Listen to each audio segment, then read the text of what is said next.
میں تو کہتا ہوں کہ برادران نے ایک حدیث جو ہے نا وہ جعل بھی کر لی ہے، آپ جانتے ہیں اصحابی کا نجوم، کہ میرے اصحاب ستاروں کی مانند ہیں. تو اگر میں اسے for the sake of argument ایک لمحے کے لیے قبول بھی کر لوں، مجھے اتنا ماننا پڑے گا کہ غدیر کے میدان میں جب 1.25 لاکھ ستاروں کے درمیان شمس الضحیٰ نے بدر الدجا کو شانوں پر بلند کر کے فرمایا تھا من کنت مولا فہذا علی مولا، تو جو پہلے ہی علی تھا وہ کتنا علی ہو گیا ہوگا. سبحان اللہ. تو حضور نے کہا ولی ھذا ولی اللہ، علی کا ولی خدا کا ولی ہے فوالہ، بس تم بھی اسے موالات رکھو.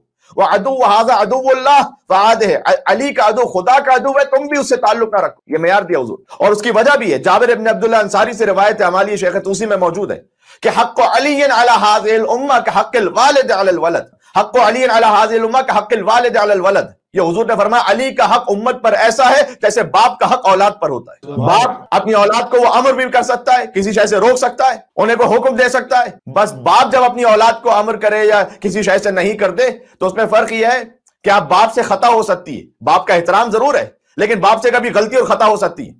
لیکن اگر علی کا حق امت پر ایسا ہے جیسے باپ کا حق اولاد پر ہے، علی ابن ابی طالب کا کوئی حکم آ جائے تو وہ اس عصمت مطلقہ کی منزل پر فائز ہے کہ ذرہ برابر بھی شک اور ریب کا امکان نہیں. اس خاطر ہے کہ یہاں حضور نے تو ایک منزل بیان کی کہ علی کا حق ویسا ہے کہ جیسے امت پر باپ کا حق ہوتا ہے، بلکہ علی کا حق باپ سے زیادہ ہے، اس میں کوئی شک نہیں. یہ بعض اور احادیث میں پھر بیان کیا گیا.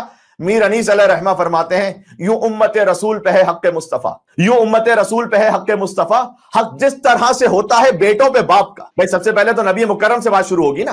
نبی مکرم چونکہ سب سے پہلے تو وہ امت کے باپ ہیں، اور علی چونکہ نفس رسول ہے تو لہذا جو کچھ رسول اللہ کو حاصل ہے وہ علی مرتضیٰ کو حاصل ہے. یوں امت رسول پہ ہے حق مصطفیٰ، حق جس طرح سے ہوتا ہے بیٹوں پہ باپ کا. سمجھے نہ مصطفیٰ سے علی کو کوئی جدا، مصطفیٰ حق باپ کی طرح، تو اب سمجھے نہ مصطفیٰ سے علی کو کوئی جدا، روشن ہے یہ دلیل نہیں فرق مطلقہ. اس طرح مصطفیٰ و علی کا ظہور ہے، اس طرح مصطفیٰ و علی کا ظہور ہے، دو آنکھیں جس طرح سے ہے ایک نور ہے. سبحان اللہ. کیا کہنے، سبحان اللہ.